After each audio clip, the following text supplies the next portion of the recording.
resolution in June is the recording, and to us working as mediators in particular. So, Anna or Bob, what were the main points or lessons that you took from this particular TED Talk? So I'm going to dive in there, Anna, if that's okay. Absolutely. I suppose starting from the very beginning point where he arrived in the conversation, there are many different perceptions of who we are. So why would you limit yourself to the ones that you like? And that's a real temptation in life and in business. There's loads of perceptions of who you are. I tell you what, I love the ones that I like. But I think there's a really there was a touch of sadness about it for me, about the whole thing, because actually there's a very important part of this self-awareness, and that is that we mustn't leave out that element of self-care, because there's a risk here, and that is that, you know, we live in quite a cruel world. Whether we like it or not, the world can be quite cruel. So if you're the only one in the room or in the relationship who's prepared to be doing this introspection, then it may not work out quite as you hope. So there's a wee bit of a health warning there. But I'll end on a positive note for this first inquiry, and that is, certainly in my experience, there's no doubt about it. If I'm feeling good about myself, I cannot help that from being contagious. Good, thank you. I like it, Bob. And that need to self-care is so very important. And I wish I was really good at it. I really would, because I think things would be an awful lot better. And yeah, thank you, Anna. Gosh, I'm speechless. That was Bob. I think at his most philosophical, and we're seeing a different Bob, I think, today. That was something, Bob, really, and something really great to share. Thanks for that. I think we might be going deeper today. When I saw this video, first of all, you know, in the beginning, I didn't think much of him. And then I said, no, come on, you know, give him a chance and look at it again, which I did. And I took a lesson from you last time, Jerry, when you were curious about Celeste's grandfather. And I said, no, let me take a lesson from Jerry here and be a bit more curious about this guy and give him a chance and see if I can actually get to love him, which I didn't start out loving him. So what I did was, okay, I got a bit curious, and the curiouser I got, I have to say, the more I liked the guy, because his honesty was so refreshing, and he could really hold himself up to ridicule on the one hand, but put his arms around himself on the other, and really, you know, when he said, "It's okay, sweetie, I've got you," I think he really did. He really meant it. But it took me a while to uncover him, and I actually have to say, I'm not a meditator, but I did buy his book. So if by some strange coincidence he is actually watching this down the line, Dan, I want you to know, I bought your book for fidgety skeptics, and you're a most unlikely meditation teacher, but I really do think I learned a lot from him. I think this ability to be able to put yourself under the microscope, and not be precious about yourself, and to be able to do that in full view of a world audience. I also couldn't resist the temptation of finding his meltdown online, and when I saw it, okay, my heart went out to him, but it wasn't a huge meltdown. I mean, I've seen meltdowns. You know, we've all had meltdowns, or mini meltdowns, or maxi meltdowns in our time, but I didn't think it was a major meltdown. So I was actually toying with the idea of saying, I wonder, could I maybe do a meltdown on today's discussion of the TED Talk, or the TED Listen, as I call it now, because it might reboot my career. And he's done pretty well out of it and made a fortune out of it. So there may be a bit of a meltdown during this session, but it may only be for career revitalization purposes. So I apologize in advance. I'm laughing at it. Are you absolutely taking I suppose a little shot at Dan Harris there when you're saying, Yes, I yeah, am. And I think Dan wouldn't want it any other way. yeah, Because yeah, if somebody actually, if somebody can call themselves a jerk, and really, berate himself the way he does, it's actually something I probably do a little bit myself. You mhm, know, you can put yourself down, or you will joke about yourself, but you kind of do it in a way, for the benefit of other people. You know what I mean? yeah, Sometimes in situations, and we probably do it as mediators as well, you almost make yourself invisible. You know, you make yourself small, you make yourself unthreatening. You diminish yourself and your capacity in order to make space for the people really that you're serving. yeah, And when you were reading out my bio earlier on, and I've heard it so many times now, but it does resonate with me that I have spent the best part of 5 decades in public service and international public service. And I think the clue is in the title. When you're in public service and international public service, you're serving something, I think, that's bigger than yourself. And I think that's also why I feel at home in mediation, because it's not about you, you mm, know. It's about how you can really empower or enable other people, or enable them to resolve their difficulties or find themselves in a way. So mm, you tend not to take up too much space. So what I'm amused about Dan, and kudos to him, he takes up a huge amount of space. And being the anchorman on ABC for all those years, you have to take up space. That's what people want to see you doing. But he's been able to, to change shape, I think, in a way that has enabled him to have another career. So I think, yeah, and to do it with a sense of humor, which I think is always a great way of disarming situations. Um, so yeah, I was quite fond of the guy at the at the end. end. I love that because we spoke briefly, well, we emailed quite briefly about it, and I thought, wow. And then I looked and I saw his first book was in 2019, and his revised edition was 222. No, first book was 214. The revised was 219, and he did the talk in 2022. So at some level, for all of those years, he's still learning, and he's still obviously improving and still going down the toilet a little bit, but not as much. And I really admire that about him. And I think it's similar to what you would have on the lines of what Bob was talking about. You said you really have to put yourself, you said, under the microscope at times. And I think, and Bob said, that there's loads of different perceptions of who you are. And I think it's really important to never forget the previous type that you were, because that's your default.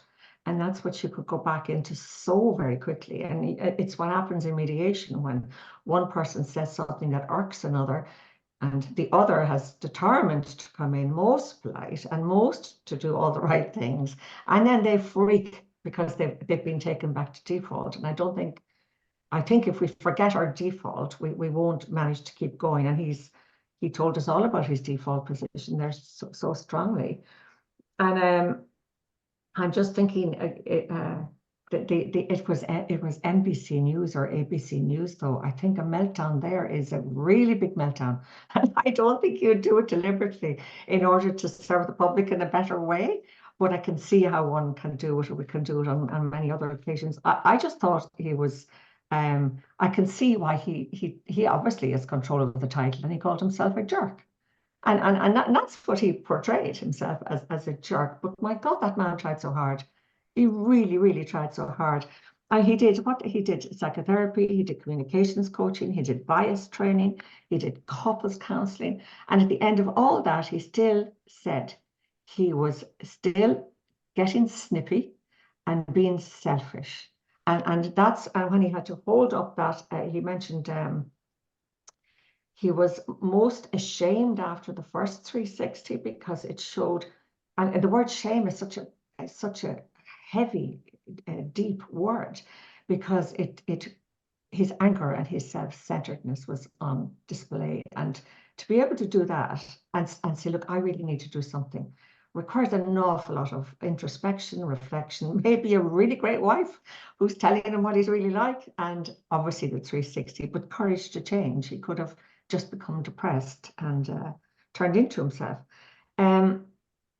Just before I talk about the person I met in Northern Ireland, I actually have started to do it. Now, I'm not saying sweetie, and I'm not saying dude, right?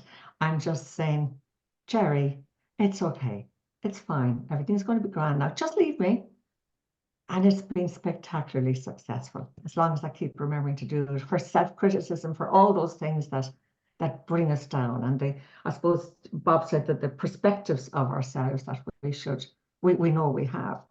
So my story about the self-loathing was on maybe it was a second or third type of dispute resolution course in Belfast, sorry, and it was with an ex-paramilitary, but he was still a very angry man, and he hated everything. He absolutely hated everything. And his new hate at one stage was all these immigrants coming from India and setting up cafes in Belfast.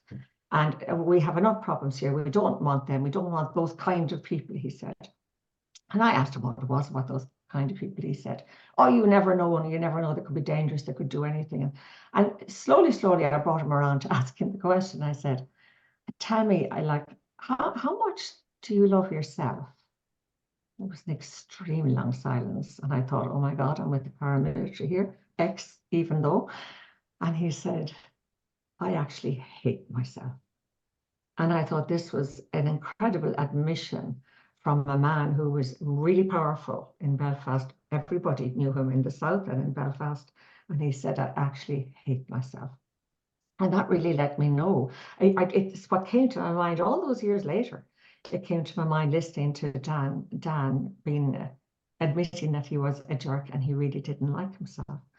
So that's, yes, so I won't call myself sweetie or dude, but I still have done it, and it's excellent.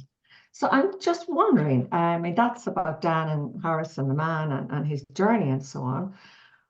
What are the ways in which you think this is of relevance to mediation and to dispute resolution? Do you want to go first, Anna, this time, and then I'll bring in Bob? Oh, sorry, Bob opened his mouth. Okay, So go ahead.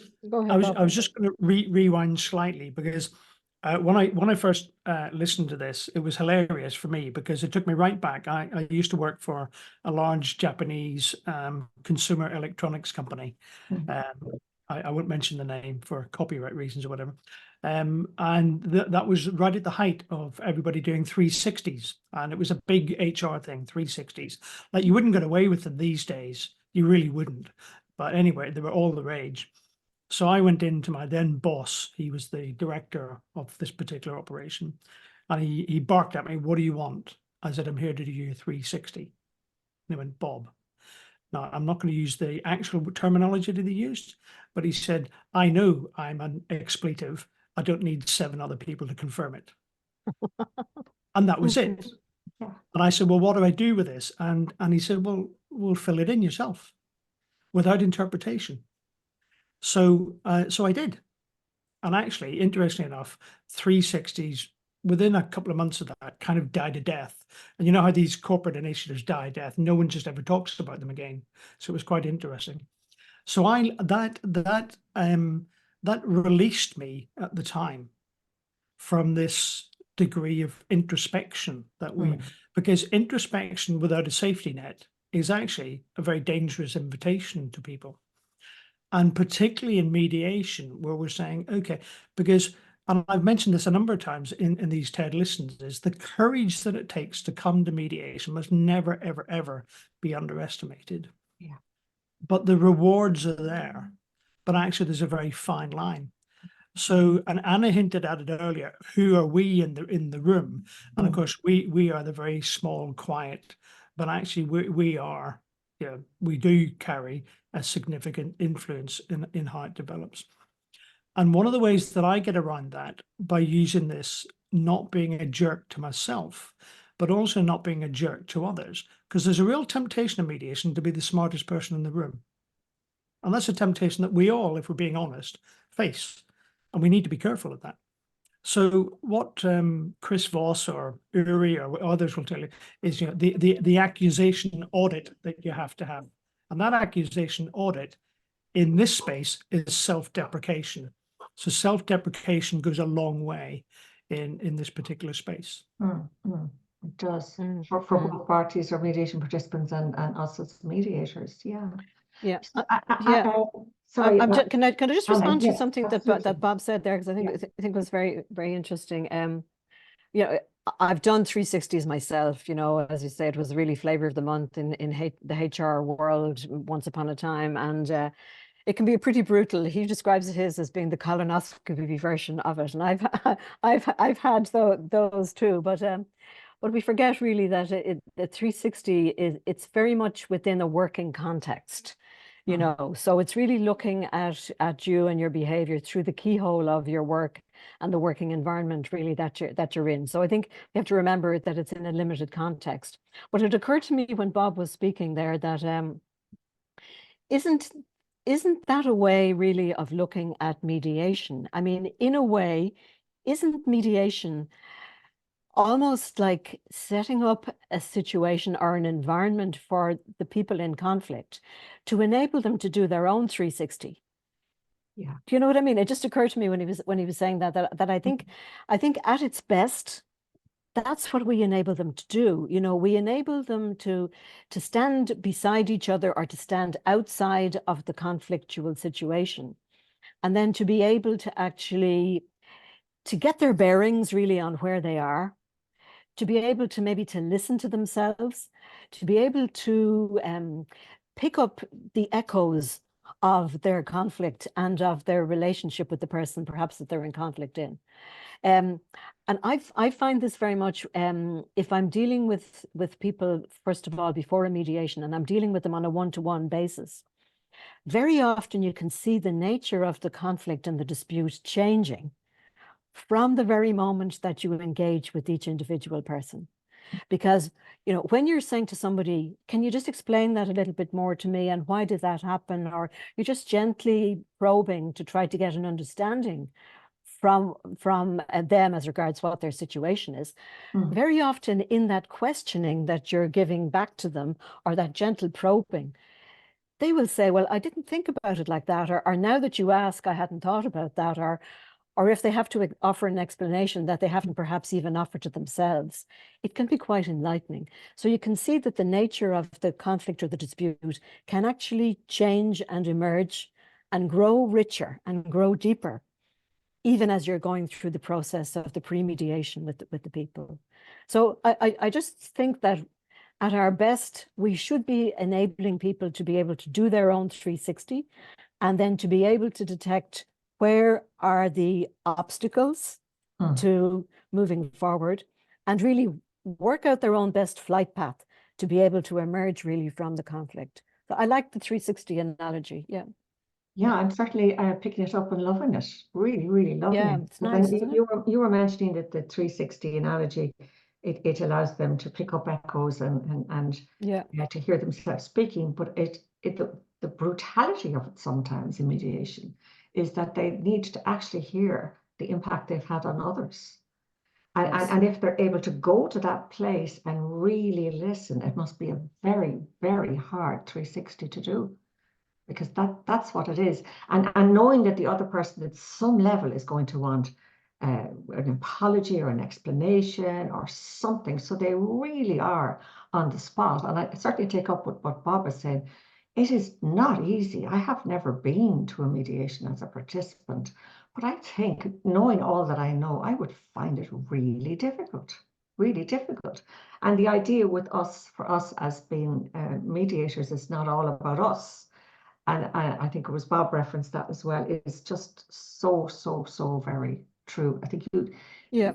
and you said it's like receiving an accusation audit, and we as mediators have to sit and listen and hear how people are with each other, and our role is to protect them within that space, and to make sure the hearing is heard. And yeah, absolutely. But I think what you say is true, Jerry. But I think the 360 can be brutal, as you say, that the people can find themselves in a state of awareness that they weren't in hitherto, and they can actually think, my God, like, you know, how did we get into this situation?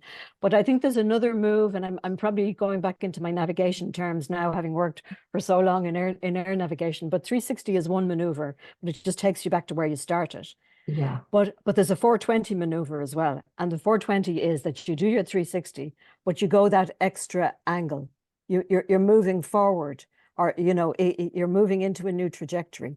Sometimes you need to do the 360 to do the reconnaissance and the taking stock in order to be able to move on then to the 420, which means that you're taking a new trajectory.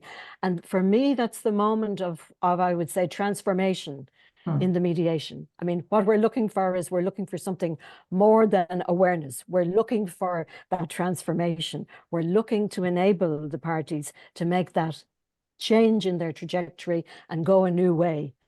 The way of agreement, the way of reconciliation, the way perhaps of saying sorry or apologizing, or the way of that opens up creativity where the avenues were previously blocked. Or you were just going round and round and round in circles in the same old, you know, navigational route and never being able to get out of it, you know, like a broken record. Yeah. So for me, a 420 trumps a 360 every day. And you know, poor old Dan Harris, he must have done 2,420 because he wrote 2 books. He started in 2014. He went to a 9-day meditation course, even though it was the last thing he felt maybe he really needed to do, but he did go there. And then he did a podcast. So I think if it's more than 420, he did an Anna, yeah. Bob, do you want to come in and add anything? Yeah, I'm a bit, you'll know from my track record on these that I'm a complainant of all these different skill sets that I've been encouraged to develop. And just when I was getting to grips with 360 and I hadn't complained this time, and I threw in a 420, and before you know it, I'm definitely going to be. But actually, the really, really important bit in mediation is the cognitive overload that our clients have. We must be very conscious of that. So if we consider that apparently we spend 95% of our day in our own heads. Now, trust me, none of you want to be in my head all day long. So me and mine. So 95%. So it would be really quite important to understand who the real you is. If you're going to spend 95%, that you wouldn't choose to spend 95% of your time with someone that you didn't like. No. But the reality for a lot of us is that life can be very challenging to navigate, and mediation, of course, brings that into sharp relief. So we will anchor ourselves. And where do we anchor ourselves? Well, we anchor ourselves in certainties, absolutes, positions, habits, selective interpretations. So actually the great thing about this 360, and I'm going to reduce it, I like to be reductive, to 180, because actually the 180 that we do in the first joint session is when people without choice have to hear the other view. And that can be so enlightening. And how many of us as practice mediators have then gone into an individual session after that where they've said, do you know what he just said? I had no idea. That changes everything. Yes, absolutely. So actually, not being a jerk to ourselves is based upon our confidence. And actually, that once that confidence becomes contagious, then we stop being a jerk to others. Absolutely. And I just want to bring it on to the lessons for us as mediators in that work, except we've probably all already crossed into it. Something that struck me, Dan Harris said, he said, I realized my demons were actually ancient fear-based neurotic programs, probably injected into me by the culture of my parents. and they were trying to help me. And then he said, it's an organism trying to protect itself. And that really, really struck me when you mentioned the word interpretations as well, Bob, is that when our brain doesn't have all the information that it should have to make a decision about something or to respond to something, and when there are gaps, we fill in those gaps of information with thoughts based on our fears. So they're going to be the worst perception of ourselves, or the worst aspect, or the worst fear of ourselves. We bring in, and all that gets mashed into a big bowl, and it becomes our interpretation. So I think as mediators, our role is to try and get through what a person's thought process is, what brought them to the interpretation, then what did they think was going to happen next, and what conclusion, and right through that journey of inference. And then coming to the stage where perhaps they begin to realize that some of their thought process in the position that they developed against or about the other party was actually based on a fear rather than based on actual fact. And that really struck me, because he said, his last words were, it was an organism trying to protect itself. And that's what our brain does. It protects us by filling in information based on our fears so that we're able to protect ourselves, whether that be by responding as a jerk, or by freezing, or taking flight, or fighting like the jerk. So either of you, and if you'd like to, maybe if you're ready to come in next, the lessons for a mediator. We have about 10 minutes left, I think. Yeah. Yeah, what you say there is very interesting, Jerry, about the fear base. It's interesting. It's interesting to make a bit of a comparison between meditation and mediation. You know, and people often joke about this. You know, they say when they see mediation, they think it's meditation. You know, and people often mediators often joke it's not meditation. There's always this joke between mediation and meditation, because there's only the T in the difference really between the two. But I think if you juxtapose them and look really at the similarities and the differences, it can be quite interesting. I think the meditator is really trying to quieten the voice in their head. You know, it's a solo practice that you do, or you can do it with other people, but you're trying to quieten the voice in your head. But whereas I think the mediator is trying, in a way, to tune into the voice in the head, and to enable the parties to give voice to it. You know, that you're enabling the parties to maybe speak the unspoken. You know, that they would say things perhaps that they have never said before, or they would share things that they have never shared before, in a way then that can enable a breakthrough in the discussions. So I think there's a lot to be said really for looking at the differences and the comparisons really between the two. And that's why I mentioned before about the value I find of silence in mediation.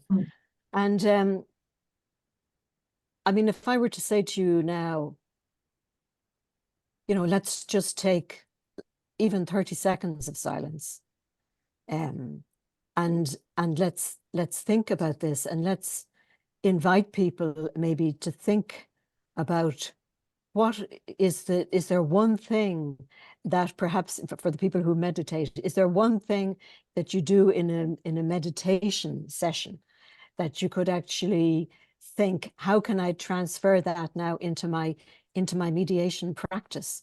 You know, how can I make a connection perhaps between the two in a way that is really beneficial for me?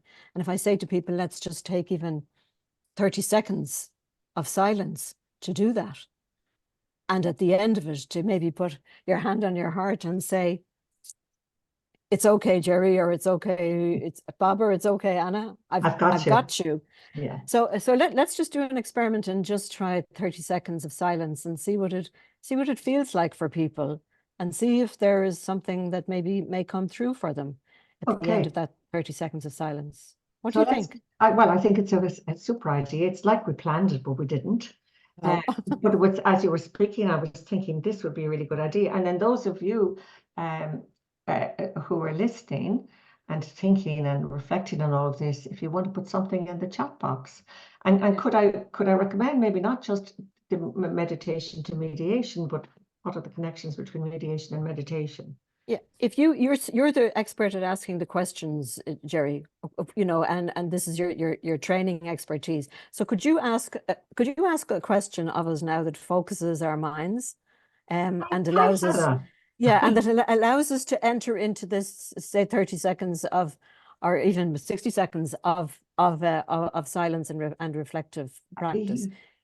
What kind of a question would you ask us to take us to where we will find something new in today's session, some kind of a dawning or an awareness? I suppose maybe what do you see as being the interlink between mediation and meditation?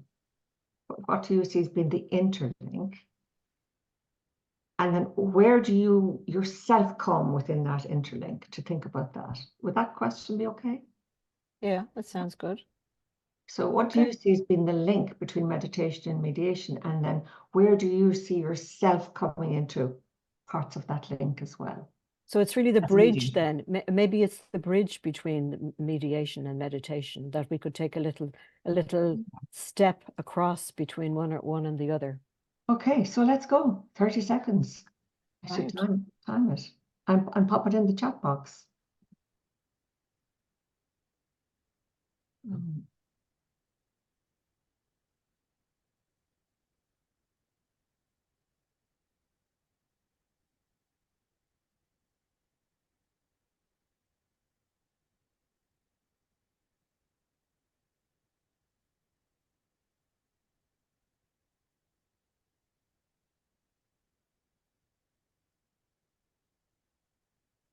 That's your 30 seconds. I'm trying to stop mine. Mine was only 27, Bob. But I think you probably started as we were saying we'd take it, and then I got my phone. Okay, so Bob, what came into your head? So Pressure. again, I'm going to backtrack just for 1 second, and that is that you asked about how does this move across into mediation? So what's the difference between mediation and meditation? We bring the tea to meditation. So you come to mediation, you get an extra cup of tea. So that's a rather sorry. But if we talk about what he's talked about today, about being a jerk and where does jerk fit in? I think in this context, one of the most important things that we can do for everyone, including ourselves in mediation, is make it a safe space to be a jerk. Because if you do not allow me to be a jerk in mediation, I am going to conceal, I'm going to lie, I'm going to be reticent, and I'm going to present to you what I think you want to hear. Because I don't feel safe, and therefore I don't trust you and I don't trust the process. And if we go back to some of the fundamentals of mediation, voluntary, impartial, confidential, and self-determining, if we live by those principles, all of those create a safe space for participants to be a jerk. Because only when you allow them to be a jerk will they self-declare. And when they self-declare, we get to the underlying issues. And if we don't, so meditation, I would say, can be restrictive. Meditation is where you're working with those demons, where you're trying to do something with those demons, which has a positive outcome. My message is you cannot do that on your own. No, you can't. So actually, mediation gives you that safe space, and it gives you the safe space within an interaction, because you can be extremely self-aware, but are you impact aware?